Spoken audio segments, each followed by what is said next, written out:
அண்மைச் செய்தி. தமிழகத்தில் 39 மக்களவை தொகுதிகளுக்கும் இறுதி வேட்பாளர் பட்டியல் வெளியாக இருக்கிறது. தமிழகம், புதுச்சேரியில் மார்ச் 20ஆம் தேதி வேட்புமனு தாக்கல் தொடங்கப்பட்டது. இந்த நிலையில் இன்று இறுதி வேட்பாளர் பட்டியல் வெளியாக இருக்கிறது. தமிழகத்தில் 39 மக்களவை தொகுதிகளுக்கும் இறுதி வேட்பாளர் பட்டியல் வெளியாக இருக்கிறது. கடந்த மார்ச் 20ஆம் தேதி வேட்புமனு தாக்கல் தொடங்கப்பட்ட நிலையில் மார்ச் 28ஆம் தேதி வேட்புமனு தாக்கல் நிறைவடைந்தது. இந்த நிலையில் இறுதி வேட்பாளர் பட்டியல் வெளியாக இருக்கிறது. 39 மக்களவை தொகுதிகளுக்கான வேட்பாளர் பட்டியல் வெளியாக இருக்கிறது. விவரங்களுடன் இணைகிறார் செய்தியாளர் ராஜேஷ். ராஜேஷ், விவரங்கள்.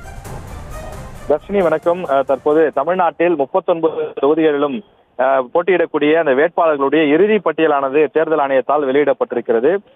தமிழ்நாட்டில் மொத்தம் இருக்கக்கூடிய 39 தொகுதிகளில் 950 பேர் போட்டியிடுவதாக தேர்தல் ஆணையத்தின் சார்பிலே அறிவிக்கப்பட்டிருக்கிறது. இதற்கு முன்பு 1700க்கும் மேற்பட்டோர் விண்ணப்பித்திருந்த நிலையில் அதில் ஒரு சிலருடைய அந்த வேட்பு மனுக்கள் என்பது உரிய ஆவணங்கள் இல்லாத காரணத்தாலே நிராகரிக்கப்பட்டிருந்தது. அதே போல வேட்பு மனுக்களை திரும்ப பெறுவதற்கான நாள் இன்றைய தினம் 3 மணியுடன் அந்த அவகாசம் நிறைவடைந்தது.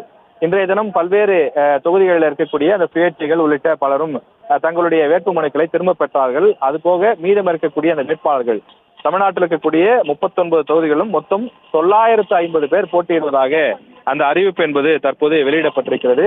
அதன்படி ஒவ்வொரு தொகுதிகளிலும் போட்டியிடக்கூடிய அந்த வேட்பாளர்களுடைய விவரங்கள் என்பது வெளியாகி இருக்கிறது.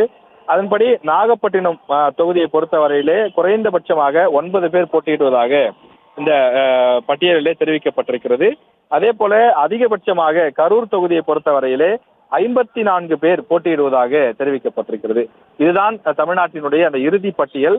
அதே போல திருவள்ளூரை பொறுத்தவரையிலே 14 பேர், வடசென்னையை பொறுத்தவரையிலே 35 பேர், இப்படி ஒவ்வொரு தொகுதியிலும் போட்டியிடக்கூடிய இறுதி வேட்பாளர் பட்டியல் வெளியிடப்பட்டிருக்கிறது.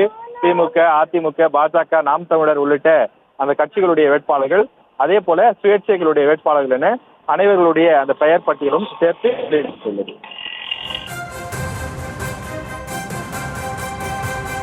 விவரங்களுக்கு நன்றி ராஜேஷ். செய்திகளை உடனுக்குடனும் துல்லியமாகவும் தெரிந்து கொள்ள சப்ஸ்கிரைப் பண்ணுங்க.